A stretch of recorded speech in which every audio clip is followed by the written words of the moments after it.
Bricks সম্মেলনে তারেক রহমানের অপেক্ষায় দিল্লি সিদ্ধান্ত নেয়নি ঢাকা। হাসিনাকে প্রত্যর্পণ ও বাংলাদেশের মর্যাদা ক্ষুণ্ণ না করার আশা। আলোচনায় সমাধানে জোর।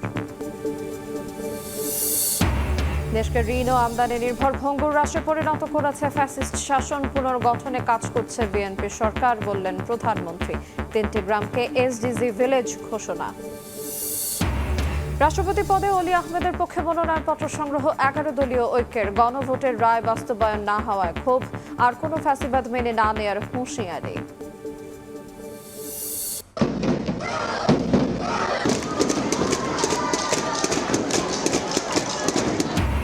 স্কুলে স্কুলে উৎসবের আমেজ। এসএসসিতে পাশের হার 62.25, কমেছে জিপিএ 5। মানবিকে ফেইল অর্ধেকের বেশি, সুযোগ থাকছে খাতা পুনর্মূল্যায়নের।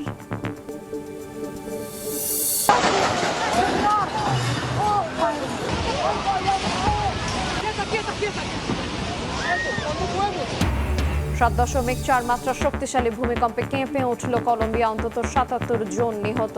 রাজধানী বোগোতা সহ বিভিন্ন এলাকায় বহু ভবন বিধ্বস্ত। ব্যাপক হতাহত ও ক্ষয়ক্ষতির শঙ্কা।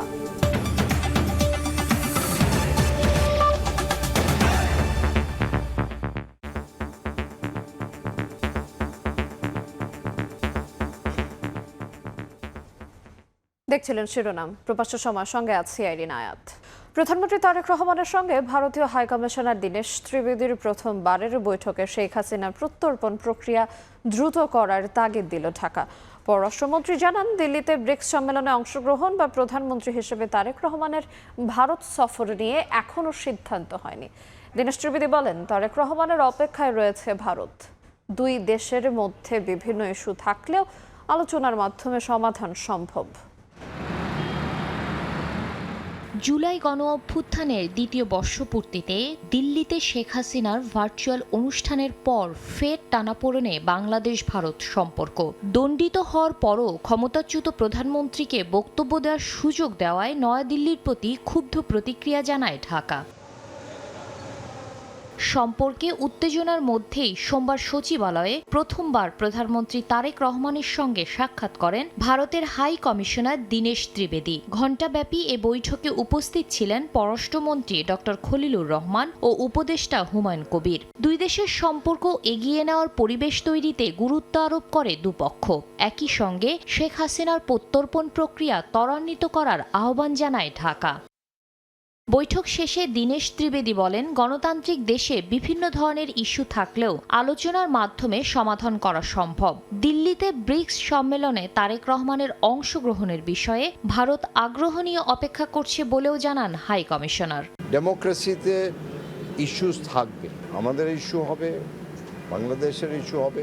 এটা আমি কনফিডেন্টলি বলতে পারি, কোনো ইস্যু নাই যা আমরা বসে সেটেল করতে পারি না। পররাষ্ট্র মন্ত্রণালয়ে খলিলুর রহমান বলেন, বাংলাদেশের প্রধানমন্ত্রী হিসেবে নয়, ব্রিক্স সম্মেলনে তারেক রহমানকে বিমস্টেকের চেয়ারপারসন হিসেবে দাওয়াত দিয়েছে ভারত।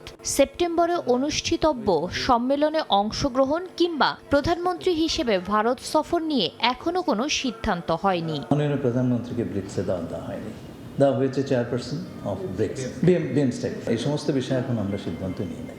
ভারতে সংবাদ সম্মেলন করে শেখ হাসিনা বাংলাদেশের বিচার বিভাগকে বৃদ্ধাঙ্গুলি দেখিয়েছেন বলে অভিযোগ করেন পররাষ্ট্রমন্ত্রী। বলেন, ভারতকে বাংলাদেশের রাষ্ট্রীয় কাঠামোর উপর শ্রদ্ধাশীল থাকতেই হবে। দণ্ডপ্রাপ্ত শেখ হাসিনার বাংলাদেশে প্রত্যর্পণ করার বিষয়টি উঠে এসছে এবং আমরা তাদেরকে বলেছি এই প্রত্যর্পণ প্রসেস ত্বরান্বিত করার জন্য। আমরা আশা করি ভারত এই ব্যাপারে পজিটিভলি সাড়া দেবে। 5 তারিখে হাসিনা যে কাজটি করেছে সেটা হচ্ছে বাংলাদেশের জুডিশিয়ারি রাষ্ট্রের একটি স্তম্ভতার প্রতি বৃদ্ধাঙ্গুষ্ঠে দেখিয়েছে এবং সেই কাজটি ভারত সরকার করতে দিয়েছে এবং আশা করব যে আমাদের রাষ্ট্রের কোনো স্তম্ভকে আন্ডারমাইন করার কিছু তারা আর করবেন না। শেখ হাসিনাকে আর জনপরিসরে কথা বলার সুযোগ দেবে না ভারত, এই আশ্বাস মিলেছে বলেও জানান পররাষ্ট্রমন্ত্রী। শাতিলা শারমিন, সময় সংবাদ, ঢাকা। খুলনা, দিনাজপুর ও রাঙামাটির 3টি গ্রামকে এসডিজি ভিলেজ ঘোষণা করে পাইলট প্রকল্প উদ্বোধন করেছেন প্রধানমন্ত্রী তারেক রহমান। বলেন, দেশকে ঋণ ও আমদানি নির্ভর ভঙ্গুর রাষ্ট্রে পরিণত করে পালিয়েছে ফ্যাসিস্ট সরকার। জনবান্ধব নীতির মাধ্যমে রাষ্ট্র পুনর্গঠনে কাজ করছে সরকার, যেখানে এসডিজির ভূমিকা গুরুত্বপূর্ণ বলে উল্লেখ করেন প্রধানমন্ত্রী। of General Economics Division of টেকসই উন্নয়ন লক্ষ্যমাত্রা বা এসডিজি বাস্তবায়নে শুরু হয়েছে 5 বছর মেয়াদী কৌশলগত কাঠামো নির্ধারণে 3 দিন ব্যাপী জাতীয় সম্মেলন। সোমবার রাজধানীর চীনমৈত্রী সম্মেলন কেন্দ্রে আয়োজিত অনুষ্ঠানে যোগ দেন প্রধানমন্ত্রী Tarique Rahman. We are delighted to connect. অনুষ্ঠানের শুরুতে দিনাজপুরের বোচাগঞ্জ উপজেলার নাফানগর, খুলনার দাকপ উপজেলার পানখালী ও রাঙামাটির কাপ্তাই উপজেলার মিতিঙ্গাছড়ি গ্রামকে পাইলট প্রকল্পের আওতায় এসডিজি ভিলেজ ঘোষণা করেন সরকার প্রধান।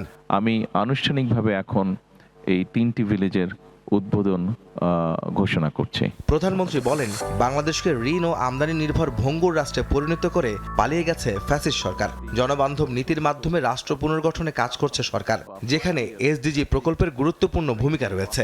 দীর্ঘ 1.5 দশকের বেশি সময় ধরে ফ্যাসিবাদী শোষণ শাসন বাংলাদেশকে একটি ঋণ নির্ভর এবং আমদানি নির্ভর ভঙ্গুর রাষ্ট্রে পরিণত করেছিল। শিক্ষা, স্বাস্থ্য, পরিবেশ সহ সকল ক্ষেত্রে ভঙ্গুর এই রাষ্ট্রটি এবার পুনর্গঠনের পালা।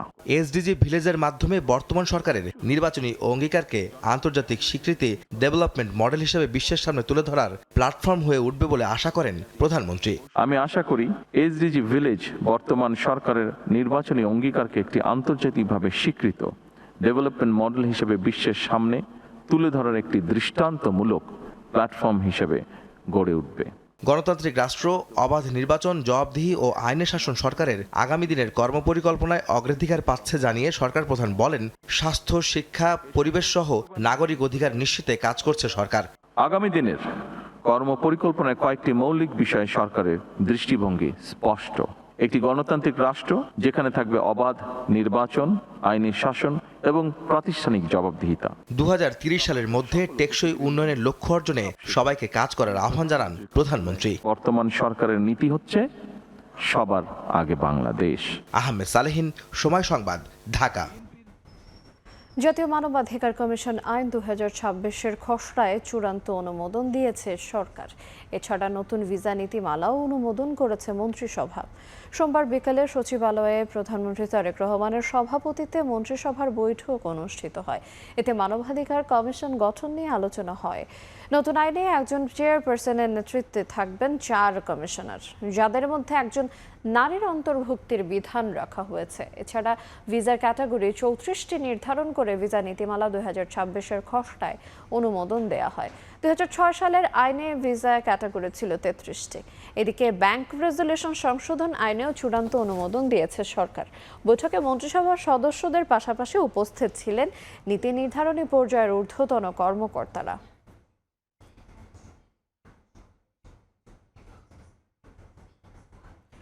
জুলাই শহীদদের স্বপ্নের দেশ গড়তে সবাইকে দায়িত্ব পালনের আহ্বান জানিয়েছেন প্রধানমন্ত্রী তারেক রহমান।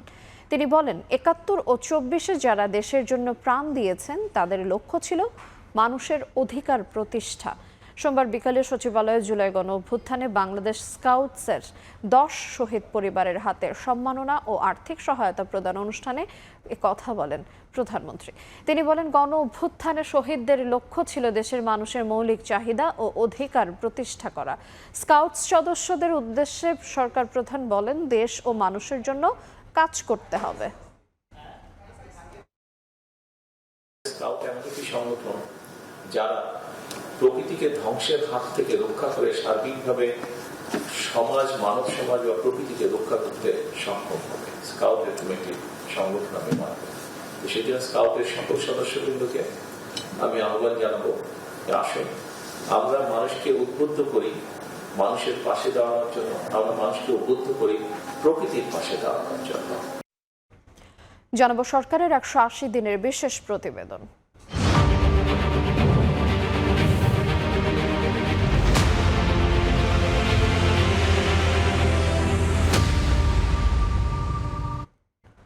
ফ্যামিলি কার্ডের পরীক্ষামূলক কার্যক্রমে ভাগ্য বদলাতে শুরু করেছে নিম্ন আয়ের মানুষের। সরকারি অর্থ সহায়তায় ভর করে ঘুরে দাঁড়ানোর স্বপ্ন দেখছেন তারা। 16 আগস্ট থেকে শুরু হচ্ছে ফ্যামিলি কার্ডের আনুষ্ঠানিক কার্যক্রম। চলতি অর্থ বছরই কার্ড পাবেন 40,20,000 নারী। দলীয় পরিচয়ের ঊর্ধ্বে উঠে প্রকৃত সুবিধা বঞ্চিতদের হাতে কার্ড পৌঁছাতে চায় সরকার। মানুষের আকাঙ্ক্ষা বাস্তবায়নকে মূল চ্যালেঞ্জ হিসেবে দেখছে সরকার। হাসান ওয়ালির রিপোর্ট। এরকম একটি ফ্যামিলি কার্ড বাংলাদেশের প্রত্যেক মা বোনদের কাছে, মাদের কাছে আমরা পৌঁছে দিতে চাই। বিএনপির নির্বাচনী ইশতেহারের প্রধান প্রতিশ্রুতি ছিল ফ্যামিলি কার্ড। নারীদের আর্থসামাজিক উন্নয়ন ও দারিদ্রতা বিমোচনে এমন প্রতিশ্রুতি আশার সঞ্চার করে দেশব্যাপী। বিপুল সংখ্যাগরিষ্ঠতা নিয়ে বিজয়ের পর তারেক রহমানের সরকার শুরুতেই হাত দেয় ফ্যামিলি কার্ড বাস্তবায়নে। চলতি বছরের 10 মার্চ ঢাকার বনানীতে কড়াইল বস্তি সংলগ্ন টিএনটি মাঠে পরীক্ষামূলকভাবে সরকারের যুগান্তকারী ফ্যামিলি কার্ড কর্মসূচির উদ্বোধন করেন প্রধানমন্ত্রী তারেক রহমান। এবার আনুষ্ঠানিকভাবে শুরু হতে যাচ্ছে ফ্যামিলি কার্ড বিতরণ। 16 আগস্ট কিশোরগঞ্জে এর উদ্বোধন করবেন সরকার প্রধান। ফ্যামিলি কার্ডে ভাগ্য ঘুরেছে অসংখ্য মানুষের। কড়াইল বস্তির ফরিদা রাহেলাদের ঘরে বইছে আনন্দের জোয়ার। মাসিক 2500 টাকার অর্থ সহায়তায় ভর করে স্বপ্ন দেখছেন ঘুরে দাঁড়ানোর। সুযোগ সুবিধা হয়েছে আর কি, সংসারে অভাব থাকলে একটু খরচ হয়। আম্মাকে আগে আমি দিতাম 500 টাকা করে ওষুধ খাওয়ার জন্য, এখন মাকে আমি 1500 টাকা দেই। মানে আমি বলতে গেলে কান্না চলে আসে। এই তালিকার বাইরেও আছে অনেক পরিবার। কাগজপত্র সব জমা নিচ্ছে, হ্যাঁ আমার অন্তরই দেয় না। ফ্যামিলি কার্ডে নিশ্চিন্ত অর্থ সহায়তায় ভাগ্য ঘুরছে নিম্ন আয়ের সব মানুষদের।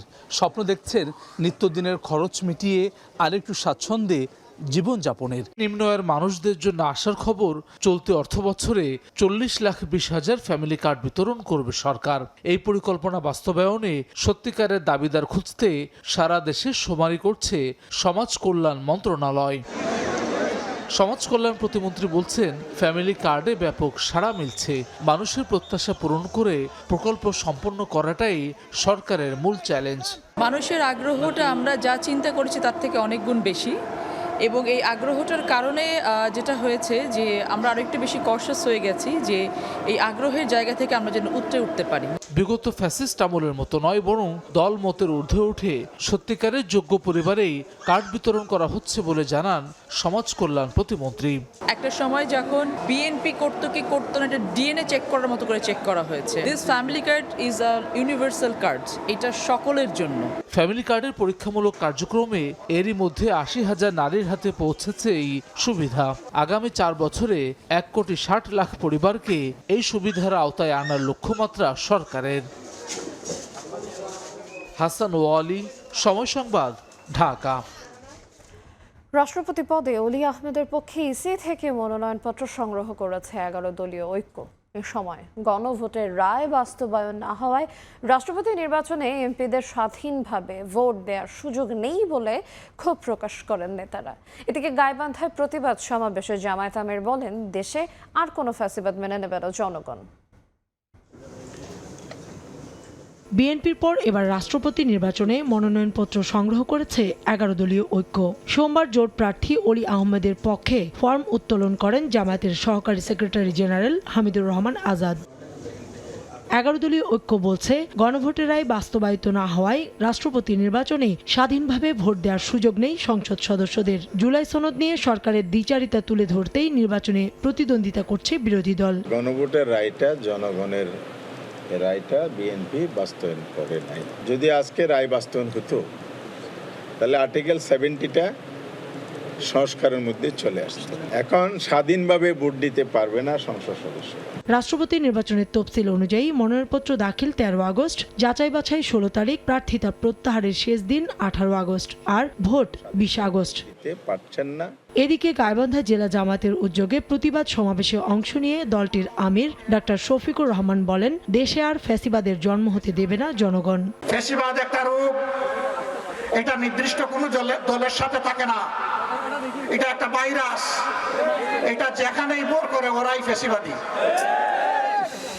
এক ফ্যাসিবাদীদেরকে তাড়াইয়া বাংলাদেশের জনগণ আরেক ফ্যাসিবাদী চায় না। কেউ ফ্যাসিস্ট হওয়ার চেষ্টা করলে আওয়ামী লীগের পরিণতি ভোগ করতে হবে বলেও হুঁশিয়ারি দেন জামায়াত আমির। কাউসার চৌধুরী কুমু, সময় সংবাদ, ঢাকা। জুলাই আন্দোলন দমনে গণমাধ্যমের উপর সেন্সরশিপ আরোপ এবং সংবাদ প্রচার বন্ধে তৎকালীন তথ্যমন্ত্রীকে নির্দেশ দেন কার্যক্রম নিষিদ্ধ আওয়ামী লীগের সাধারণ সম্পাদক ওবায়দুল কাদের। এতে সম্মতি জানিয়ে সংবাদ মাধ্যম ও সামাজিক মাধ্যমে দমানোর বিস্তারিত পরিকল্পনা তুলে ধরেন মোহাম্মদ এ আরাফাত। এই কল রেকর্ড প্রমাণ হিসেবে ট্রাইব্যুনালে দাখিল করা হয়েছে। এদিকে সালাউদ্দিন আহমেদকে গুমের মামলায় সাবেক সেনা কর্মকর্তা জিয়াউল হাসানকে 27 আগস্ট ট্রাইব্যুনালে হাজির করার নির্দেশ দেওয়া হয়েছে। যারা কথা শুনে না টিভি চ্যানেলের বিরুদ্ধে কঠোর ব্যবস্থা নেওয়া। এভাবেই 24 জুলাই অভ্যুত্থানের উত্তাল সময় টেলিভিশন চ্যানেলের সম্প্রচার বন্ধ করে দেওয়ার নির্দেশনা দেন কার্যক্রম নিষিদ্ধ আওয়ামী লীগের তৎকালীন সাধারণ সম্পাদক ওবায়দুল কাদের। আর নির্দেশনা পাওয়ার পর চ্যানেল বন্ধের হুমকি ও সেন্সরশিপের রূপরেখা তুলে ধরেন সাবেক তথ্য ও সম্প্রচার প্রতিমন্ত্রী মোহাম্মদ এ আরাফাত। আন্দোলন দমনে আইনশৃঙ্খলা বাহিনীর অতিরিক্ত বল প্রয়োগ ও প্রাণহানির ঘটনা যেন গণমাধ্যমে না আসে তা ঢাকতেই নেওয়া হয়েছিল কঠোর সেন্সরশিপের পথ। প্রসিকিউশনের দাবি, দেশের সাধারণ মানুষের কাছে সঠিক তথ্য পৌঁছানো ঠেকাতে তৎকালীন সরকারের শীর্ষ পর্যায় থেকে এই সিদ্ধান্ত নেওয়া হয়। আজকে যেন কোনো সংঘাতের খবর না দেয়। যে আজকে যদি কোনো ক্লাসের মারামারির ভিডিও ফুটেজ বা ছবি দেখায়, ওদেরকে এনিমি অফ দ্য স্টেট হিসেবে ডিক্লেয়ার করা হবে এবং সারা জীবনের জন্য বন্ধ করে দেবো। আমি থ্রেট করে রাখছি আজকে। আর ওই যে বঙ্গবন্ধু স্যাটেলাইট গুলোকে বসায় রাখছি যে আপনি কনস্ট্যান্টলি দেখবেন যে টিভি ক্লাসের ছবি দেখাবে সাথে সাথে অফ করে দেবেন। আমার কোনো পারমিশনের জন্য মেসেজ পাঠাবেন না। আপনাকে ঢালাও পারমিশন দিয়ে রাখলাম। আর উইদাউট মাই পারমিশনটা অন করবেন না। এই ব্যবস্থা নিয়ে রাখছি কাদের ভাই আজকে। ফাঁস হওয়া এই ফোন আলাপে কেবল সংবাদ মাধ্যম বন্ধের হুমকি নয়, উঠে আসে ছাত্র আন্দোলনকে বিতর্কিত করার রাজনৈতিক অপচেষ্টাও। আন্দোলনকারীদের উপর চড়াও হতে এবং কারফিউ এর যৌক্তিকতা দেখাতে বয়ান তৈরির কৌশলও আলোচনা করা হয় দুই মন্ত্রীর মধ্যে।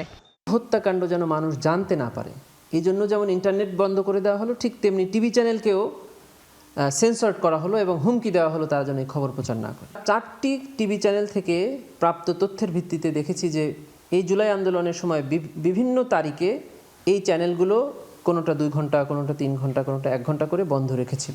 আন্তর্জাতিক অপরাধ ট্রাইব্যুনালে ওবায়দুল কাদের, মোহাম্মদ এ আরাফাত, যুবলীগ, ছাত্রলীগের সভাপতি, সাধারণ সম্পাদক সহ 7 জনের বিরুদ্ধে চলমান বিচার প্রক্রিয়ায় এই কল রেকর্ড ইতোমধ্যেই প্রমাণ হিসেবে ট্রাইব্যুনালে দাখিল করেছে প্রসিকিউশন। সাবরিনা মজুমদার, সময় সংবাদ, ঢাকা। 500 কোটি টাকা আত্মসাতের অভিযোগে সদ্য সাবেক রাষ্ট্রপতি মোহাম্মদ শাহাবুদ্দিন সহ 38 জনের বিরুদ্ধে দুদকে অভিযোগ করেছে ইসলামী ব্যাংক। ব্যাংক কর্তৃপক্ষের দাবি, সাবেক রাষ্ট্রপতি মোহাম্মদ শাহাবুদ্দিন ব্যাংকের ভাইস চেয়ারম্যান থাকাকালে এই জালিয়াতির ঘটনা ঘটে। অভিযোগে বলা হয়, 2017 সালে এসালম গ্রুপ ব্যাংকটির নিয়ন্ত্রণ নেয়ার পর সুপ্রভ কম্পোজিট নেট লিমিটেড নামের একটি দুর্বল প্রতিষ্ঠানের ঋণসীমা জালিয়াতির মাধ্যমে 100 কোটি থেকে বাড়িয়ে 500 কোটি টাকা করা হয়। পরবর্তীতে সেই অর্থ উত্তোলন করে আত্মসাৎ করা হয়। অভিযোগে আরও বলা হয়, অ্যাননেক্সের গ্রুপের ইউনুস বাদলের সহযোগী প্রতিষ্ঠান সুপ্রভ কম্পোজিট নেট লিমিটেডের অনুকূলে অবৈধভাবে ঋণ বরাদ্দ পাইয়ে দিতে ভূমিকা রাখেন ব্যবসায়ী এস আলম। আর তৎকালীন পরিচালনা পর্ষদের সদস্য হিসেবে মোহাম্মদ শাহাবুদ্দিন, ব্যাংকের সাবেক 3 ব্যবস্থাপনা পরিচালক মনিরুল মাওলা, আব্দুল হামিদ মিয়া ও মাহবুবুল আলম সহ সংশ্লিষ্ট ব্যক্তিরা এই অনৈতিক কাজের অনুমোদন দিয়ে আর্থিকভাবে লাভবান হয়েছেন।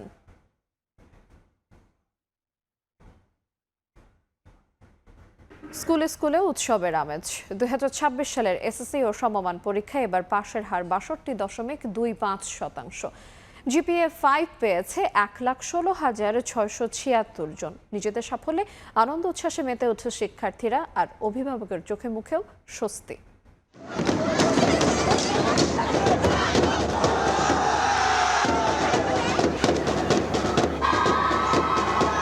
এই উচ্ছ্বাস, আনন্দ আর আবেগ স্কুল জীবনের একটি গুরুত্বপূর্ণ অধ্যায়ে সাফল্য অর্জনের। এসএসসি ও সমমান পরীক্ষার ফলাফল হাতে পেয়েই উচ্ছ্বাসে মেতে ওঠে শিক্ষা প্রতিষ্ঠান প্রাঙ্গণ।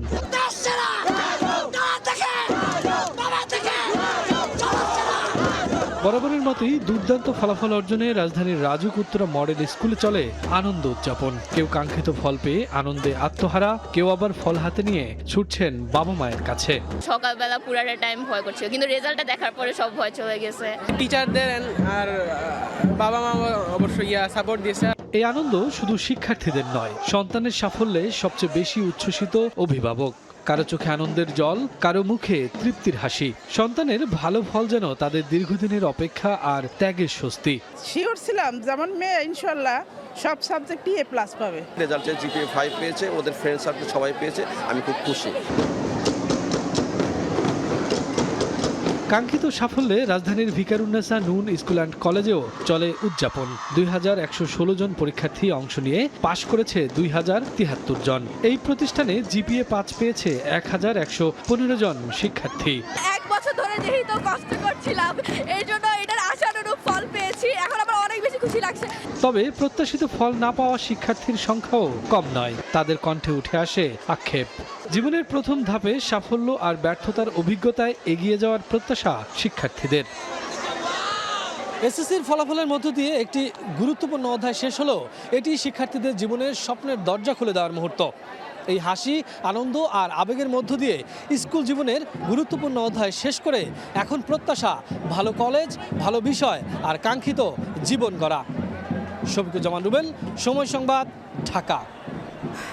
এদিকে গত বছরের তুলনায় এবার এসএসসিতে 6.2% কমেছে পাশের হার, আর জিপিএ 5 কমেছে 22,356টি। মানবিক শাখায় অর্ধেকের বেশি শিক্ষার্থী ফেইল করেছে। শিক্ষার্থীরা সবচেয়ে বেশি খারাপ করেছে ইংরেজি ও গণিতে। এবার শিক্ষার্থীরা যে নম্বর পেয়েছে তার উপরও ফল দেয়া হয়েছে জানিয়ে শিক্ষামন্ত্রী বলেছেন, এখন থেকে খাতা পুনর্মূল্যায়নের সুযোগ থাকবে।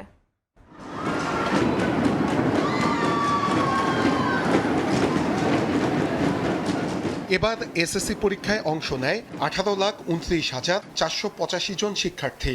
স্বাভাবিক সূচি অনুযায়ী 20 জুলাইয়ের মধ্যে ফল প্রকাশ করার কথা থাকলেও বন্যার কারণে 20 দিন দেরিতে প্রকাশ করা হলো ফল।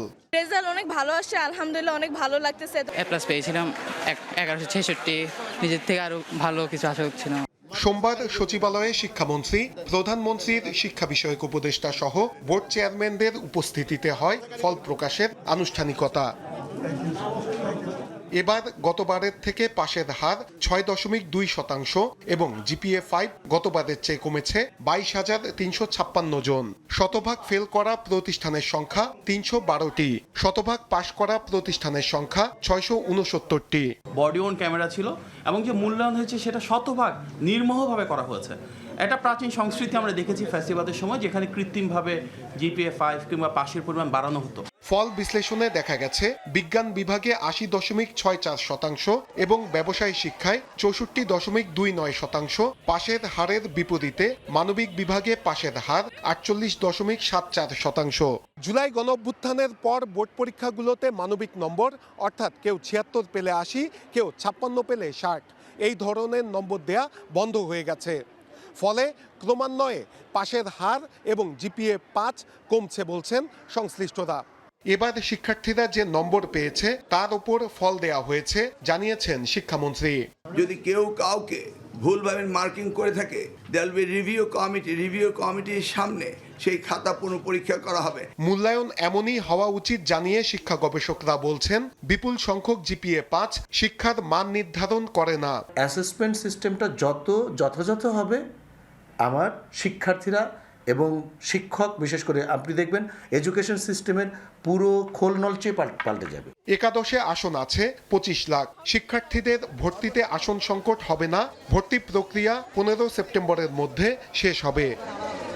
নূরে আলম, সময় সংবাদ, ঢাকা। মেহেরপুরে মাঠের জমিতে মিলল ট্যাঙ্ক ও মানব বিধ্বংসী 96টি ল্যান্ডমাইন। এতে স্থানীয়দের মধ্যে ছড়িয়ে পড়ে আতঙ্ক। ঘটনাস্থলে গিয়ে ল্যান্ডমাইনগুলো ধ্বংস করল সেনাবাহিনীর বোমা ডিসপোজাল টিম। বিকট শব্দে একে একে ধ্বংস করা হলো 96টি শক্তিশালী ল্যান্ডমাইন। শনিবার মেহেরপুরের গাংনীর বেদবাড়িয়া গ্রামে জমিতে কাজ করার সময় ল্যান্ড মাইনগুলো দেখতে পান কৃষক কালু মালিথার। শনাক্ত হওয়া মাইনগুলোর মধ্যে 17টি ট্যাঙ্ক বিধ্বংসী এবং 79টি মানব বিধ্বংসী। খবর পেয়ে জমিটি ঘিরে রাখেন পুলিশ ও বিজিবি সদস্যরা।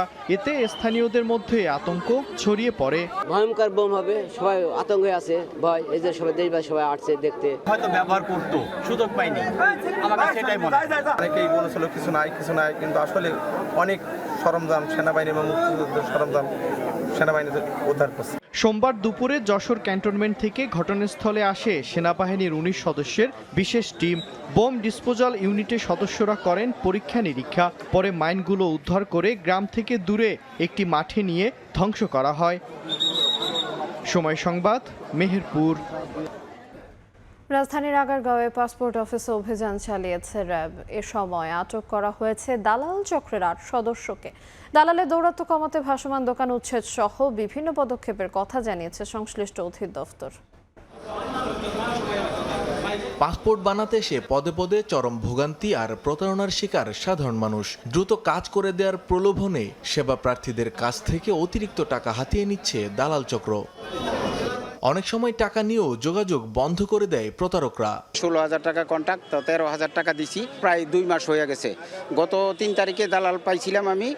এখন মনে করেন সুইচ অফ তার মোবাইল। আগে যেগুলো করছি এগুলো হরানি হয়েছে, অনেক বহুত হরানি হয়েছি। আমার কেন দিয়ে যে এই পাসপোর্টে মেডিকেল লাগছে। ব্যাংক স্টেটমেন্ট দেখায় তো ৮,৫০০ আর টোটাল দালালের কাছে দিতে হয়েছে ১১,০০০ টাকা। সোমবার সকালে রাজধানীর আগারগাঁও পাসপোর্ট অধিদপ্তরে ঝটিকা অভিযান চালায় র্যাব ২। হাতে নাতে আটক করা হয় চক্রের ৮ সদস্যকে। আজকে এই পর্যন্ত ৮ জনকে আটক করা হয়েছে। সেবা প্রত্যাশী আসে তখন তাদেরকে মিসগাইড করে যে তারা যেই সময়টা লাগবে তার চেয়ে কম সময় তারা করে দিতে পারবে এক্সট্রা টাকার বিনিময়ে। পাসপোর্ট অধিদপ্তর কর্তৃপক্ষ জানায় দালালদের দৌরাত্ম্য কমাতে নিয়মিত ভাসমান দোকান উচ্ছেদ সহ নেওয়া হচ্ছে বিভিন্ন ব্যবস্থা। তাদেরকে ধরে ধরে তারপর তাদের নাম ছবি টানিয়ে দিয়েছি। আমরা এই জন্য কি করি, সব সময় আমাদের একটা মাইকিং চলতে থাকে যে আপনারা এই জায়গা থেকে সাবধান থাকুন। আমার হাতের ডান পাশে বেশ কিছু দেখবেন ছাতা নিয়ে বসে থাকে। এই ছাতাগুলো উচ্ছেদ করার জন্য আমরা প্রতি মাসে আমরা কি করি, আইন শৃঙ্খলা বাহিনীর সাথে যোগাযোগ করি। এখন কোন রকম ভোগান্তি ছাড়া নির্দিষ্ট সময়ের আগেই পাসপোর্ট পাওয়া যাচ্ছে বলেও দাবি এই কর্মকর্তার। মানিক মোহাম্মদ ওমর, ঢাকা। চিত্রনায়ক সালমান শাহকে হত্যায় খলনায়ক আশরাফুল হক ডনের সঙ্গে ১২ লাখ টাকায় চুক্তি করেছিলেন সামিরা হক ও আজিজ মোহাম্মদ ভাই। এমনটা দাবি করেছেন রাষ্ট্রপক্ষের আইনজীবী। শুধু সালমান শাহকে হত্যা নয়, ভাই বিল্টুকে অপহরণের পরিকল্পনারও অভিযোগ রয়েছে আসামিদের বিরুদ্ধে।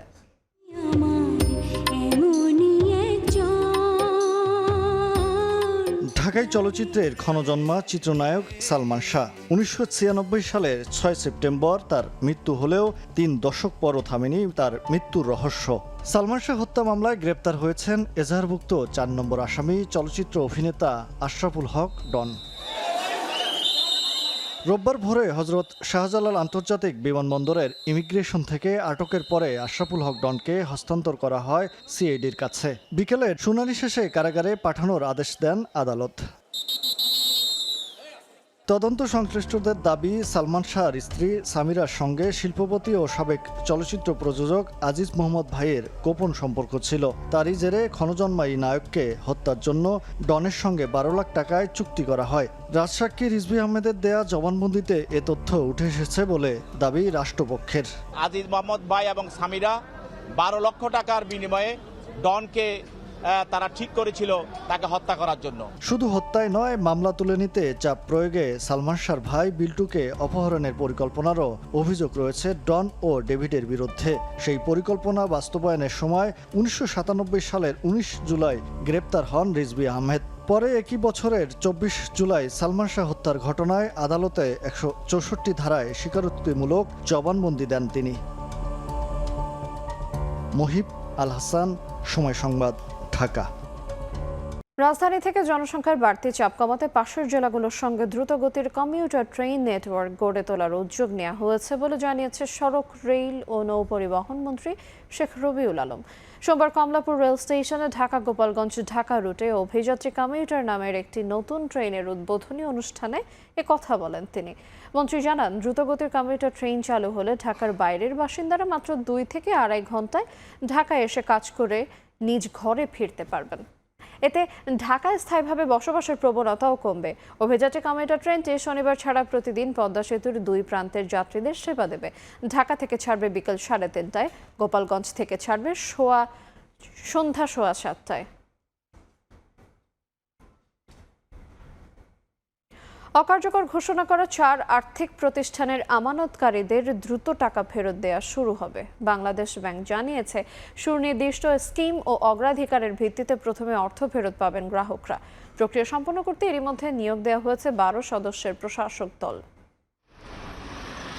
বাংলাদেশ ব্যাংক ও বিভিন্ন আর্থিক তদন্তের সর্বশেষ তথ্য অনুযায়ী বন্ধের প্রক্রিয়ায় থাকা 5 আর্থিক প্রতিষ্ঠানে মোট আমানত রয়েছে 16,076 কোটি টাকা। এর মধ্যে প্রায় 3,500 কোটি টাকাই পাচার হয়েছে। প্রতিষ্ঠানগুলোতে ব্যক্তিগত আমানতকারীর সংখ্যা প্রায় 27,000। দায়, সম্পদ ও সক্ষমতার সূচক পর্যালোচনায় প্রতিষ্ঠানগুলোকে বন্ধের সিদ্ধান্ত নেয় বাংলাদেশ ব্যাংক। তবে আদালতে থাকায় রোববার পিপলস লিজিংকে বাদ দিয়ে বাকি 4 প্রতিষ্ঠান Aviva Finance, Far East Finance, First Finance এবং ইন্টারন্যাশনাল লিজিংকে অকার্যকর ঘোষণা করে পর্ষদ বাতিল করে প্রশাসক দেয় বাংলাদেশ ব্যাংক।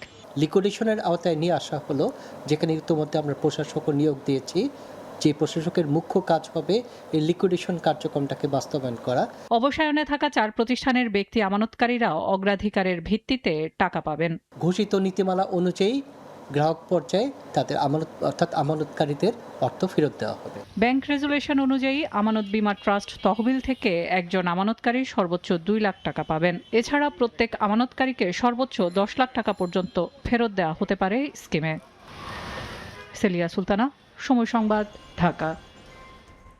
বায়ু দূষণ কমিয়ে ঢাকাকে বাসযোগ্য করতে সবুজায়নে জোর দেওয়ার কথা জানিয়েছেন দক্ষিণ সিটি কর্পোরেশনের প্রশাসক আব্দুস সালাম। সোমবার সকালে মতিঝিল সরকারি বালক উচ্চ বিদ্যালয়ের শিক্ষার্থী ও অভিভাবকদের মাঝে গাছের চারা বিতরণ ও বৃক্ষরোপণ কর্মসূচিতে কথা বলেন তিনি। বিভিন্ন রকম রোগ বিসুখ আজকে দেখা দিচ্ছে, অসুস্থ হয়ে যাচ্ছে মানুষ। কারণটা হলো যে আজকে পরিবেশ ভালো নাই, বায়ু দূষণ। আজকে যে বাতাসে, ঢাকার বাতাসে সীসা পাওয়া যায় এমন একটা অবস্থা। তো সেখান থেকে যদি এই কার্বন ডাই অক্সাইড থেকে আমরা মুক্ত হতে চাই, তাহলে গাছ বেশি করে লাগানো ছাড়া কোনো বিকল্প নাই। বর্জ্য ব্যবস্থাপনা নিয়ে সচেতনতা বাড়াতে পাইলট প্রকল্প শুরু করেছে ঢাকা দক্ষিণ সিটি কর্পোরেশন।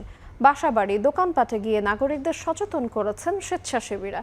6 মাস ব্যাপী এই কার্যক্রমে যারা ইতিবাচক সাড়া দেবেন তাদের গুড সিটিজেন, আর যারা অসহযোগিতা করবেন তাদের ব্যাড সিটিজেন ঘোষণা করা হবে।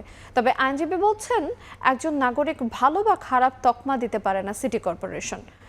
অনুপ দত্তের ছবিতে আবু সাইদ নিশানের রিপোর্ট। ঢাকার মতিঝিল ফকিরাপুল, মাথার উপরে তারের জঞ্জাল, তাতে ঝুলছে ময়লা আবর্জনা, জামা কাপড়, ডিমের খোসা, পলিথিন, কি নেই সেখানে।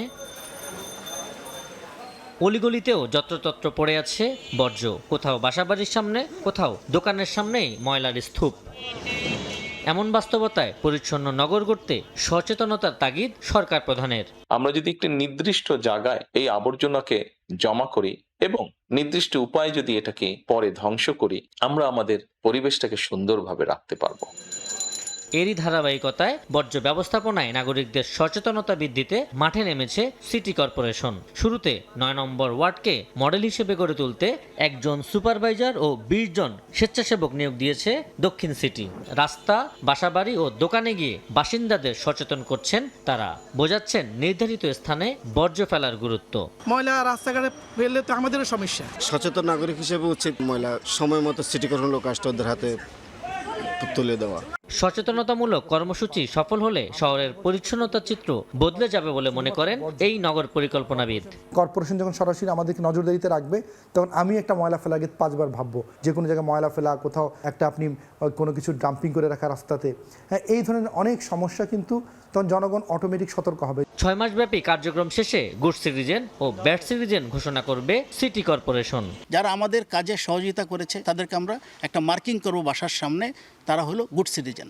আর যারা আমাদেরকে অসহযোগিতা করেছে, যত ময়লা ফেলেছে, তাদেরকে আমরা ব্যাড সিটিজেন হিসেবে ডিক্লেয়ার দিব। তবে নাগরিককে ভালো বা খারাপ তকমা দিতে পারে না সিটি কর্পোরেশন, বলছেন আইনজীবী। স্থানীয় সরকার যে আইন 2009-এর এই টোটাল আইনের মধ্যে কোথাও এই গুড সিটিজেন ব্যাড সিটিজেন শব্দ দুটোই নাই। যে শব্দগুলো আইনে নাই, সেই শব্দগুলোকে আপনি ট্যাগ হিসেবে ব্যবহার করতে পারেন না। নাগরিক সচেতনতা, নির্দিষ্ট স্থানে বর্জ্য ফেলা ও সবার সম্মিলিত অংশগ্রহণই কেবল বাসযোগ্য করে তুলতে পারে ঢাকাকে। প্রশ্ন তৈরি হয়, নাগরিক হিসাবে আমরা কতটা সচেতন? এখন দেখার বিষয় দক্ষিণ সিটি কর্পোরেশনের নাগরিক সচেতনতা বৃদ্ধির ন্যায় এই প্রকল্প কতটা আশার আলো দেখাতে পারে। আবু সাইদ নিশান, সময় সংবাদ, ঢাকা। সৌদি আরবে সোফা তৈরির কারখানায় আগুনে নিহতদের মধ্যে নওগাঁরই 12 জন, 3 জনের বাড়ি নাটোর ও 1 জনের বাড়ি রাজশাহীতে। ভাগ্য ফেরাতে ভিটে মাটি বিক্রি আর চড়া সুদের ঋণ নিয়ে সৌদি আরবে গিয়ে এখন তাদের ফিরতে হচ্ছে লাশ হয়ে। প্রিয়জনের মরদেহের অপেক্ষায় স্বজনরা। আগুন লাগা দিছে মা, আমি মরে গেনু মা, আর তোমার সাথে কথা হবে না। সৌদিতে সোফা কারখানায় আগুন লাগার পর ফোনে ভয়েস মেসেজ পাঠিয়েছিলেন নওগাঁর আত্রাইয়ের দুই ভাই মোহন ও সুমন। সোনার লক্ষ্মী বাবা, শেষবারের মতো ছেলেদের ফোন ধরতে না পারার আক্ষেপ মা ময়না বিবির। দুই ছেলেকে হারিয়ে শোকে পাগল প্রায় তিনি। নওগাঁর আত্রাই উপজেলার গন্ডগোহালী গ্রামের মোহন ও সুমন পরিবারের সচ্ছলতা ফেরাতে পাড়ি জমান সৌদি আরবে। নতুন ঘর তোলার কাজ শুরু হলেও সেই ঘরে আর ওঠা হলো না দুই ভাইয়ের। তাদের মতো একই গ্রামের রেজওয়ান ও ফারুকও পাড়ি জমিয়েছিলেন সৌদি আরবে, কিন্তু কারখানার আগুনে নিভে গেল তাদের স্বপ্ন। ছোপার এই কোম্পানিতে মানে এখানে কাজ করতে লেগেই আর কি দুর্ঘটনা, আগুন লেগে দুই ভাই মারা গেছে। এছাড়াও নিহতদের মধ্যে দুবাই, বৈঠাখালী সহ বিভিন্ন গ্রামের বাসিন্দা রয়েছেন। তাদের এমন মৃত্যু মেনে নিতে পারছেন না স্বজন ও এলাকাবাসী। দূতাবাসে যোগাযোগ করছি, তাদের লাশগুলো যত দ্রুত সম্ভব আনার চেষ্টা করছি আমরা। এদিকে নাটোরের খাজুরা ইউনিয়নের সাব্বির, শামীম ও হৃদয়ের বাড়িতে চলছে আহাজারি। 3.5 বছর আগে ঋণ করে সৌদি আরবে যান সাব্বির। আমার আমার লাশটা আমার কাছে দিঘিরপাড় গ্রামের শামীম হোসেনও সৌদি আরবে পাড়ি জমিয়েছিলেন ঋণ করে। ঘরে তার 1 মাস 3 দিনের শিশু সন্তান। এছাড়া নিহতদের মধ্যে শ্যামল রাজশাহীর বাগমারার বাসিন্দা বলে জানা গেছে। তানজিল হাসনাত, সময় সংবাদ। হামো উপসর্গে গত 24 ঘন্টায় দেশে আরও 5 জনের মৃত্যু হয়েছে। নতুন করে আক্রান্ত হয়েছেন 1155 জন। এদিকে ডেঙ্গুতে কোনো মৃত্যু না থাকলেও হাসপাতালে ভর্তি আছেন 726 জন রোগী, যা চলতি মৌসুমের সর্বোচ্চ। স্বাস্থ্য অধিদপ্তরের প্রতিবেদনে জানানো হয়েছে গত 15 মার্চ থেকে এখন পর্যন্ত হামের উপসর্গ নিয়ে মারা গেছেন 780 জন, আর নিশ্চিত হামে মৃত্যু 98 জনের। অন্যদিকে সারা দেশে গত 24 ঘন্টায় ডেঙ্গু আক্রান্ত হয়ে কারো মৃত্যু হয়নি। স্বাস্থ্য অধিদপ্তর জানায় চলতি বছরে এখন পর্যন্ত মোট ডেঙ্গু আক্রান্ত হয়েছেন 20,071 জন। এর মধ্যে 61.6% পুরুষ এবং 38.4% নারী রয়েছেন। চলতি বছরে এখন পর্যন্ত ডেঙ্গুতে 61 জনের মৃত্যু হয়েছে।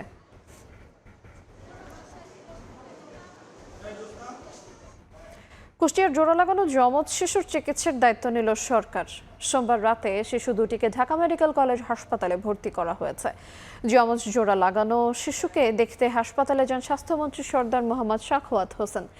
এ সময় শিশুদের পরবর্তী চিকিৎসার খোঁজ খবর নেন এবং আর্থিক সহায়তার আশ্বাস দেন।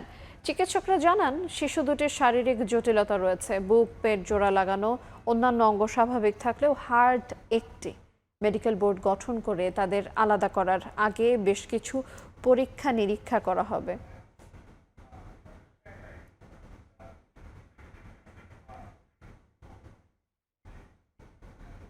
দেখছেন প্রবাসের সময়। এবার দেশের বাইরের খবর। কলম্বিয়ার শক্তিশালী ভূমিকম্প আঘাত হানার পরে মৃতের সংখ্যা 100 ছাড়িয়েছে। রাজধানী বোগোতা সহ দেশটির বিভিন্ন এলাকায় বিধ্বস্ত হয়েছে বহু ভবন। এর মধ্যে কালি শহরেই ধসে পড়েছে অন্তত 26টি ভবন। ভেতরে আটকা পড়েছেন অনেকে। কলম্বিয়া ছাড়াও প্রতিবেশী ভেনেজুয়েলা, ইকুয়েডর ও পানামাতেও ভূমিকম্পন অনুভূত হয়।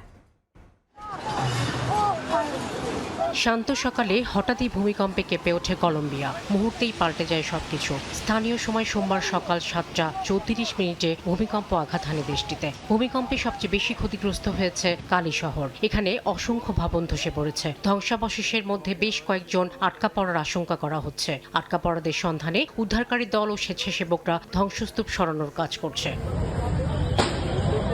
ভূমিকম্পের ভয়াবহ সে মুহূর্তের কথা স্মরণ করেন অনেকে। গুগল অ্যালার্ট পাওয়ার পর ভবন থেকে বেরিয়ে আসতে সক্ষম হন কেউ, তবে সবাই তা করতে পারেননি।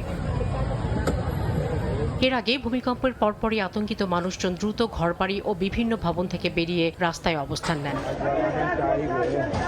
মার্কিন ভূতাত্ত্বিক জরিপ সংস্থা জানিয়েছে ভূমিকম্পের গভীরতা ছিল 107 কিলোমিটার। কলম্বিয়া ছাড়াও প্রতিবেশী ভেনেজুয়েলা, ইকুয়েডর ও পানামাতেও কম্পন অনুভূত হয়। শাফিনা সুলতানা, সময় সংবাদ। প্রশ্ন ফাঁস ও নিয়োগ পরীক্ষায় অনিয়মের অভিযোগে উত্তাল ভারতের পূর্বাঞ্চলীয় রাজ্য ঝাড়খণ্ড। সোমবার বিধানসভা অভিমুখে চাকরি প্রার্থীদের কর্মসূচি ঘিরে উত্তেজনা ছড়িয়ে পড়ে। লিখিত আশ্বাস না পাওয়া পর্যন্ত আন্দোলন চালিয়ে যাওয়ার ঘোষণা দিয়েছেন অনশনরত নেতা দেবেন্দ্রনাথ মাহাতো। শিক্ষার্থীদের দাবির প্রতি সমর্থন জানিয়ে আলোচনার মাধ্যমে সমাধানের আহ্বান জানিয়েছেন বিজেপি ও জনতা দল ইউনাইটেডের নেতারা।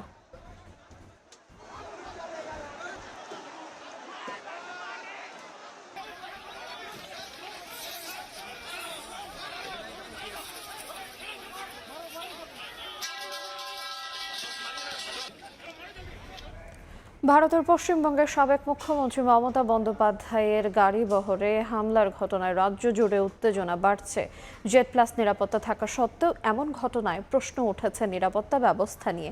রাজ্য সরকারের দাবি, সফরের আগে স্থানীয় থানাকে জানানো হয়নি। কলকাতা থেকে বিস্তারিত জানাচ্ছেন সুব্রত আচার্য। কলকাতার অদূরে উত্তর 24 পরগনার হালি শহর। পুলিশি হেফাজতে মারা যাওয়া তৃণমূল কর্মী বিরজু কেটুয়ের বাড়িতে সাবেক মুখ্যমন্ত্রী মমতা বন্দ্যোপাধ্যায়ের সফর ঘিরে রোববার উত্তেজনা ছড়িয়ে পড়ে। তার গাড়ি লক্ষ্য করে কাদা, জুতো এবং ইট ছোড়া হয়। নিরাপত্তা বেষ্টনী ভেদ করে বিক্ষোভকারীরা কিভাবে তার গাড়ির এত কাছে পৌঁছলেন তা নিয়ে প্রশ্ন তুলেছে তৃণমূল। মমতা বন্দ্যোপাধ্যায়ের অভিযোগ, পুলিশের সামনেই বিজেপি কর্মীরা তার ওপর হামলার চেষ্টা করেছেন। বিজেপি অবশ্য অভিযোগ অস্বীকার করেছে। রাজ্য বিজেপির একাধিক নেতা এই ঘটনার নিন্দা জানিয়েছেন। তার মানে এটা নয় যে আপনি মমতা ব্যানার্জিকে কাদা ছুড়বেন। ঘটনার প্রতিবাদে সোমবার রাজ্যের বিভিন্ন এলাকায় বিক্ষোভ করেছে তৃণমূল কংগ্রেস।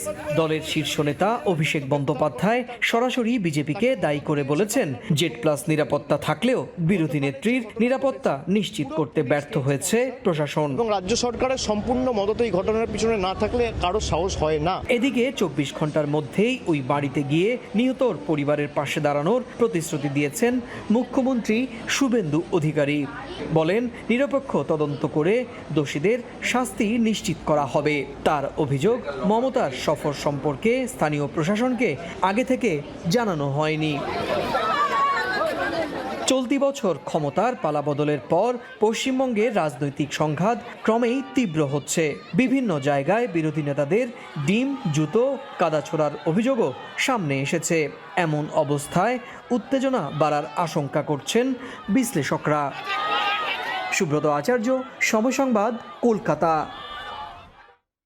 এবারের এসএসসি পরীক্ষার সংযুক্ত আরব আমিরাতে দুটি বাংলাদেশি স্কুল থেকে 87 জন পরীক্ষার্থী উত্তীর্ণ হয়েছে।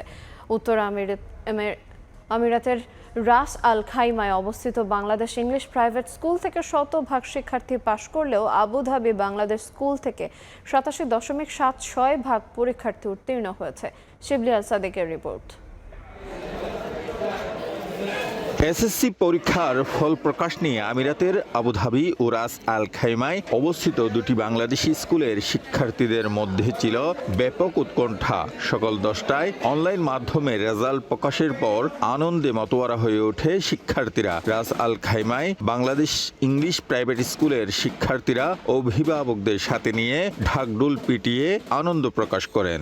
যতটুকু ভাবছি এর চেয়ে আরো ভালো হয়েছে আলহামদুলিল্লাহ দিলে। এই স্কুলের ছাত্র টিচাররা আমাদেরকে অনেক হেল্প করছে, অনেক ভালো মতো পড়ালেখা করেছে, যার জন্য জিপিএ 5 আনতে পারছি। দুটি স্কুলে এবার পরীক্ষার্থীর সংখ্যা ছিল 93 জন। এর মধ্যে 44 জন রাস আল খাইমা বাংলাদেশ ইংলিশ প্রাইভেট স্কুলের। এই স্কুলের শিক্ষার্থীরা একটি গোল্ডেন A+ সহ এবারের এসএসসি পরীক্ষায় 100% পাশ করেছে। 49 জন শিক্ষার্থী শেখ জায়েদ বাংলাদেশ ইসলামিয়া প্রাইভেট স্কুল থেকে অংশ নেয়। এই স্কুলের পাশের হার 87.76%। দুটি স্কুল থেকে জিপিএ 5 পেয়েছে 9 জন। তো এই বছর অনেক ভালো রেজাল্ট হয়েছে, আরো ভবিষ্যতে আরো ভালো রেজাল্ট হবে। আমরা এই রেজাল্টের অনেক খুশি এবং আমরা বিশ্বাস করি যে অদূর ভবিষ্যতে এর ধারাবাহিকতা বজায় থাকবে। ফলাফল প্রকাশের পর মিষ্টি বিতরণ করেন অভিভাবকরা। উত্তীর্ণ শিক্ষার্থীরা আগামীতে দেশি বিদেশি নামকরা শিক্ষাঙ্গনে ভর্তি হতে চায়। 1991 সালে প্রতিষ্ঠিত এই স্কুল শিক্ষা কার্যক্রম শুরু করেন 1992 সাল থেকে। দীর্ঘ 35 বছরে অসংখ্য শিক্ষার্থীর জন্ম দিয়েছে এই শিক্ষাঙ্গন। আগামীতে আলোকবর্তিকা হয়ে এই শিক্ষাঙ্গন বিদেশের মাটিতে দেশের সুনাম বৃদ্ধি করবে, এটাই প্রত্যাশা সকলের। শিবলি আল সাদিক, সময় সংবাদ, সংযুক্ত আরব আমিরাত। যুক্তরাষ্ট্রের লস অ্যাঞ্জেলেসে 15 বছর পূর্তিতে কৃতি শিক্ষার্থীদের সম্মাননা দিয়েছে সানারেস টিউটোরিয়াল সেন্টার। শিক্ষার্থীদের কৃতিত্ব সম্মান জানাতে লস অ্যাঞ্জেলেসে আয়োজন করা হয় সানারেস টিউটোরিয়াল সেন্টারের 15 বছর পূর্তি ও অ্যাওয়ার্ড অনুষ্ঠান। স্থানীয় সময় শনিবার রাতে লস অ্যাঞ্জেলেসের অদূরে সিটি মিলনায়তনে আয়োজিত অনুষ্ঠানে বিভিন্ন ক্যাটাগরিতে 104 শিক্ষার্থীকে সম্মাননা দেওয়া হয়। প্রতিষ্ঠানের সিইও আবু হানিফ জুয়েল ও বাংলাদেশি কমিউনিটি নেতৃবৃন্দ শিক্ষার্থীদের হাতে পুরস্কার তুলে দেন। লস অ্যাঞ্জেলেসের লিটল বাংলাদেশ এলাকায় বাংলাদেশি মালিকানাধীন এই প্রতিষ্ঠানটিতে গত 15 বছরে প্রায় 5000 শিক্ষার্থী পড়াশোনা করেছেন।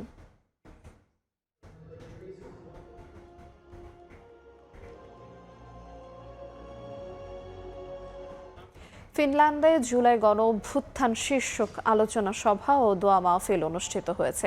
মুসলিম ফোরাম ফিনল্যান্ডের আয়োজনে হেলসিঙ্কির রাউহাপিরি সেন্টারের শহীদ ওসমান হাদি মিলনায়তনে আয়োজন করা হয়। অনুষ্ঠান ভার্চুয়ালি যুক্ত হয়ে বক্তব্য রাখেন ব্যারিস্টার মীর আহমেদ বিন কাশেম আরমান, ঢাকা বিশ্ববিদ্যালয় কেন্দ্রীয় ছাত্র সংসদের ভিপি সাদেক কায়েম ও ইনকিলাব মঞ্চের সদস্য সচিব আবদুল্লাহ আল জাবের। এছাড়া মুসলিম ফোরাম ফিনল্যান্ডের সভাপতি ডাক্তার খালেদ সাইফুল্লাহ ও ফিনল্যান্ড বিএনপির সভাপতি কামরুল ইসলাম জনি বক্তব্য রাখেন। প্রবাসের ব্যস্ত জীবনে একটু স্বস্তি আর শেকড়ের টানে ফ্রান্সে হয়ে গেল বরিশাল বিভাগীয় কমিউনিটির বার্ষিক সমুদ্র ভ্রমণ ও মিলন মেলা। দিনভর নানা আয়োজন আর আনন্দ উচ্ছ্বাসে মুখর হয়ে ওঠে বুলন সমুদ্র সৈকত। ফ্রান্স থেকে আরও জানাচ্ছেন মোহাম্মদ লুৎফর রহমান বাবু। প্রবাসের মাটিতে শেকড়ের টান আর নিজেদের সংস্কৃতিকে ধরে রাখতে ফ্রান্সের বরিশাল বিভাগীয় কমিউনিটির উদ্যোগে আয়োজন করা হয় বার্ষিক সমুদ্র ভ্রমণ ও মিলন মেলা। দেশটির ভুলন সমুদ্র সৈকতে দিনভর এই আয়োজনে অংশ নেন প্রবাসী বাংলাদেশিরা। নারী, পুরুষ আর শিশুদের স্বতঃস্ফূর্ত অংশগ্রহণে আনন্দ উচ্ছ্বাসে মুখর হয়ে ওঠে পুরো সমুদ্র সৈকত। বছরে একটা দিন আমাদের জন্য ঈদের চেয়েও বেশি হয়ে যায়। সবাই একসঙ্গে হইতে পারি, অনেকদিন যাদের সাথে দেখা হয় না, এই পিকনিকের উছিলায় আমাদের তাদের সাথে দেখা হয়, মোলাকাত হয়, বাচ্চারা আনন্দিত হয়। আমরা যে একই দেশে এতগুলো মানুষ প্রবাসে বসবাস করি, আমাদের মানে এই দিনটা যে এত ভালো কাটে যা বলার মতো না। যে কোনো বড় শহরেই সবাই কাজের ব্যস্ততায় একটু আমরা চাই যে একটু ঘোরাফেরা করতে পরিবারের সাথে, অথবা এখানে আসলে অনেক বন্ধু বান্ধব সবার সাথেই দেখা হয়। তো এই পিকনিকের আয়োজনগুলোর মাধ্যমে মূলত আমরা অনেকের সাথে দেখা করতে পারি, একটা বাঙালি কমিউনিটির সাথে একটা যোগাযোগ রাখতে পারি এবং সুন্দর একটা সময় কাটাতে পারি। প্রবাসী থেকেও নিজেদের সংস্কৃতি ও ভ্রাতৃত্বের বন্ধন আরো দৃঢ় করতে এমন আয়োজন গুরুত্বপূর্ণ বলে মনে করেন আয়োজকরা। ভবিষ্যতেও এ ধরনের আয়োজন অব্যাহত রাখার কথা জানান তারা। মানসিক প্রশান্তি এবং সবকিছু মিলিয়ে আমাদের কর্মক্লান্ত বছর একদিন আমরা সবাই মিলে একত্রিত হই আমাদের মানসিক প্রশান্তির জন্য। এখানে সবার জন্য মহিলা, পুরুষ, বাচ্চাদের সবার ইভেন্ট থাকে এবং বছরে একটা দিন সবাই সৌহার্দ্যপূর্ণ পরিবেশে আমরা অনুষ্ঠান করে থাকি। দিনভর আনন্দ আড্ডা আর নানা আয়োজনের পর অনুষ্ঠানের শেষাংশে ছিল আকর্ষণীয় রেফেল ড্র। বিজয়ীদের হাতে তুলে দেওয়া হয় পুরস্কার। সমুদ্র ঢেউ, প্রবাসীদের আড্ডা আর হাসি আনন্দে স্মরণীয় হয়ে ওঠে পুরো আয়োজনটি। মোহাম্মদ লুৎফর রহমান বাবু, সময় সংবাদ, ফ্রান্স। জানাবো খেলার খবর। অস্ট্রেলিয়ার মাটিতে টেস্ট খেলা গর্বের। শক্তিমত্তায় পিছিয়ে থাকলেও নিজেদের সামর্থ্য প্রমাণে প্রস্তুত টিম বাংলাদেশ। অস্ট্রেলিয়ার স্থানীয় গণমাধ্যমে দেওয়া সাক্ষাৎকারে জানিয়েছেন পেসার তাসকিন আহমেদ। তবে এই সিরিজে নাহিদ রানার অনুপস্থিতি ভোগাচ্ছে ঢাকা এক্সপ্রেসকে। ডারউইনে ক্যারিয়ার ওয়েদারল্যান্ডকে নিয়ে অন্যরকম দিন পার করছেন তাসকিন। ডারউইনের সমুদ্রে রোদ পোহাচ্ছেন তাসকিন। এক পাশে অ্যালেক্স ক্যারে, অন্য পাশে লোকাল বয় জেক ওয়েদারাল্ড। সেখানেই শেষ নয়, স্থানীয়দের মতো নৌকায় চড়ে যাচ্ছেন মাছ সমুদ্রে। উদ্দেশ্য মাছ শিকার। ঘাম ঝরানো অনুশীলনকে বিদায় বলে তাসকিন যেন বনে গেলেন পুরোদস্তুর অস্ট্রেলিয়ান। ওয়াটারফ্রন্টে এমন আয়োজনে দিন পার করলেন দুই দলের ক্রিকেটাররা। এর পেছনে অবশ্য একটা কারণও আছে। ডারউইন আর বাংলাদেশের একমাত্র মিল ওই সাগর, পানি আর মাছকে ঘিরে। ক্রিকেট অস্ট্রেলিয়াও থিম ফটোশুটে বেছে নেয় তাই এমন জায়গা। এরপরে দুই দলের প্রতিনিধিরা মুখোমুখি হয় স্থানীয় গণমাধ্যমের। অস্ট্রেলিয়ার বিপক্ষে টেস্ট সিরিজ খেলতে এখানে আসতে পেরে সত্যি সম্মানিত বোধ করছি। অস্ট্রেলিয়া বিশ্বের অন্যতম সেরা দল, তা নিয়ে কোনো সন্দেহ নেই। তাদের মাটিতে ও তাদের বিপক্ষে টেস্ট ক্রিকেট খেলা আমাদের সব ক্রিকেটারের জন্য অত্যন্ত গর্বের। 23 বছর অপেক্ষা শেষে অজিদের মাঠে টেস্ট, তাসকিনের রোমাঞ্চিত হওয়াটাই তো স্বাভাবিক। তবে টাইগারদের প্রস্তুতি নিয়ে আছে প্রশ্ন। প্রস্তুতি ম্যাচে শান্ত মুশফিকরা গুটিয়ে যায় মাত্র 54 রানে। তাসকিন অবশ্য ওই অতীত নিয়ে চিন্তিত নন। তবে ঢাকা এক্সপ্রেসের আক্ষেপ নাহিদ রানাকে ঘিরে। গুরুত্বপূর্ণ সিরিজে এই পেসারের অনুপস্থিতি যে দলকে পিছিয়ে দিয়েছে সেটাই মনে করিয়ে দিলেন। নাহিদ ও শরীফুল থাকলে পরিস্থিতি হয়তো ভিন্ন হতে পারত। আমরা তাদের খুব মিস করব, বিশেষ করে নাহিদ রানাকে। সে বর্তমানে বিশ্ব ক্রিকেটে বড় হুমকি, কিন্তু দুর্ভাগ্যবশত সে চোট পেয়েছে। তবে আমরা ভালো করার আশা করছি। এদিন তাসকিনের ছিপে মাছ উঠেছে কিনা জানা যায়নি। তবে ডারউইন টেস্টে অজি ব্যাটারদের শিকার করার গুরুদায়িত্ব থাকবে ঢাকা এক্সপ্রেসের কাঁধে। আর না হলে ঐতিহাসিক সিরিজটা রূপ নেবে চূড়ান্ত হতাশায়। সাব্বির মিথুন, সময় সংবাদ। প্রবাসী সময়ে পর্যায়ে শীর্ষ সংবাদগুলো জানিয়ে দেব আর একবার। ব্রিক্স সম্মেলনে তারেক রহমানের অপেক্ষায় দিল্লির সিদ্ধান্ত নেয়নি ঢাকা। হাসিনাকে প্রত্যর্পণ ও বাংলাদেশের মর্যাদা ক্ষুণ্ণ না করার আশা, আলোচনায় সমাধানে জোর। দেশকে ঋণ ও আমদানি নির্ভর ভঙ্গুর রাষ্ট্রে পরিণত করেছে ফ্যাসিস্ট শাসন। পুনর্গঠনে কাজ করছে বিএনপি সরকার, বললেন প্রধানমন্ত্রী। 3টি গ্রামকে এসডিজি ভিলেজ ঘোষণা। এবং রাষ্ট্রপতি পদে অলি আহমেদের পক্ষে মনোনয়নপত্র সংগ্রহ। 11 দলীয় ঐক্যের গণভোটের রায় বাস্তবায়ন না হওয়ায় ক্ষোভ, আর কোনো ফ্যাসিবাদ মেনে না নেয়ার হুঁশিয়ারি।